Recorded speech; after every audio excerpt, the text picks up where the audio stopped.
असम के बीचों बीच पहाड़ियों में स्थित है कामाख्या टेम्पल। इस टेम्पल में एक राज छुपा है। हर साल यहां एक ऐसा फिनोमिनन होता है जिसकी कोई एक्सप्लेनेशन नहीं है। ऐसा लगता है जैसे जमीन खुद खून के आंसू रो रही है, क्योंकि गॉडेस कामाख्या मेंस्ट्रुएट कर रही होती हैं। इस इवेंट को अंबुबाची मेला कहते हैं और ये फर्टिलिटी और शक्ति यानी डिवाइन फेमिनिन पावर का सेलिब्रेशन है। 3 दिन तक टेम्पल के दरवाजे बंद रहते हैं। कहते हैं कि गॉडेस बहुत ज्यादा पावरफुल हो जाती हैं तब। पूरे इंडिया से पिलग्रिम्स यहां आते हैं। सब बेसब्री से इंतजार करते हैं कि कब टेम्पल के दरवाजे खुलेंगे। लेकिन क्या होता है जब दरवाजे खुलते हैं? कौन से सीक्रेट सामने आते हैं?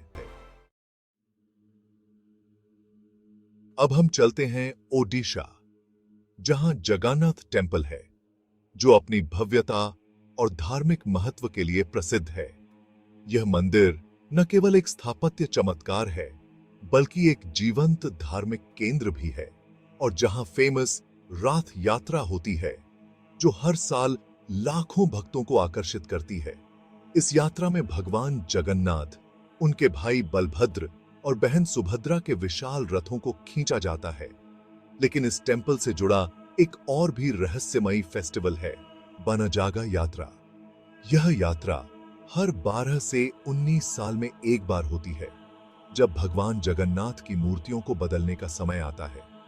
यह फेस्टिवल कुछ सालों में बस एक बार होता है, और इसलिए यह और भी रहस्यमयी है। इस यात्रा का मुख्य उद्देश्य उन पवित्र वृक्षों की खोज करना है जिनसे नई मूर्तियां बनाई जाएंगी। बनजागा यात्रा एक सेक्रेड क्वेस्ट है, जिसमें पुजारी और भक्त मिलकर जंगलों में उन विशेष वृक्षों की खोज करते हैं। यह यात्रा एक गहन आध्यात्मिक अनुभव है। यह उन परफेक्ट ट्रीज को ढूंढने का सफर है जिनसे लॉर्ड जगन्नाथ, उनके भाई बलभद्रा और बहन सुभद्रा की नई आइडल्स बनाई जाती हैं। इन वृक्षों का चयन बहुत ही सावधानी और धार्मिक विधियों के अनुसार किया जाता है।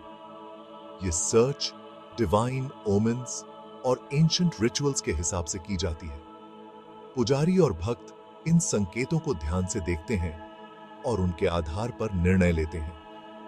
ये एक ऐसा सफर है जो चैलेंजेस से भरा है और रिलीजियस सिग्निफिकेंस से भरपूर है। जंगलों में कठिनाइयों का सामना करते हुए भक्त और पुजारी अपने विश्वास और धैर्य का परिचय देते हैं। जरा सोचिए, कितनी एक्साइटमेंट होती होगी जब सर्च पार्टी निकलती होगी, फेथ एंड ट्रेडिशन को फॉलो करते हुए। यह यात्रा न केवल एक धार्मिक कर्तव्य है, बल्कि एक सामूहिक उत्सव भी है। क्या उन्हें वो चोजन ट्रीज मिलेंगे? यह सवाल हर भक्त के मन में होता है, और जब वे उन पवित्र वृक्षों को पाते हैं तो वह क्षण अत्यंत भावुक और आनंदमय होता है। यह यात्रा हमें सिखाती है कि सच्ची आस्था और समर्पण से हर कठिनाई को पार किया जा सकता है। दुख। आखिर में हम चलते हैं उज्जैन, जहां महाकालेश्वर ज्योतिर्लिंगा है। यहां प्रीस्ट के चांट्स और इंसेंस की खुशबू के बीच एक यूनिक रिचुअल होता है। डेटी काल भैरव को अल्कोहल चढ़ाया जाता है। हर दिन डिवोटीज काल भैरव, जो लॉर्ड शिवा का एक रूप है, उन्हें लिकर चढ़ाते हैं। माना जाता है कि ऐसा करने से डीटी प्रसन्न होते हैं और अपना आशीर्वाद देते हैं। लेकिन अल्कोहल क्यों? और इस अनयूजुअल रिचुअल का क्या सिग्निफिकेंस है? इसका जवाब एंशिएंट स्क्रिप्चर्स और लॉर्ड शिवा से जुड़ी मिथोलॉजी में छुपा है। इस रिचुअल को देखना एक ऐसा एक्सपीरियंस है जो आपके प्रीकंसीव नोशंस को चैलेंज करता है और आपको इंडियन बिलीफ्स की डाइवर्सिटी दिखाता है। इंडिया के मिस्टीरियस फेस्टिवल्स का हमारा सफर यहीं खत्म होता है अभी के लिए। कामाख्या की ब्लीडिंग गॉडेस से लेकर रूपकुंड के स्केलेटन्स तक हमने इंडियन कल्चर की डाइवर्सिटी और डेप्थ देखी। हमने ऐसे फेस्टिवल्स एक्सप्लोर किए जो लाइफ, डेथ और सब कुछ सेलिब्रेट करते हैं।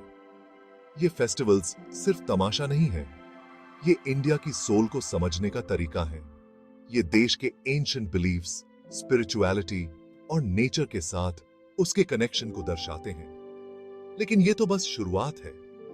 इंडिया में अनगिनत सीक्रेट्स और कहानियां छुपी हुई हैं। क्या आप और जानने के लिए तैयार हैं?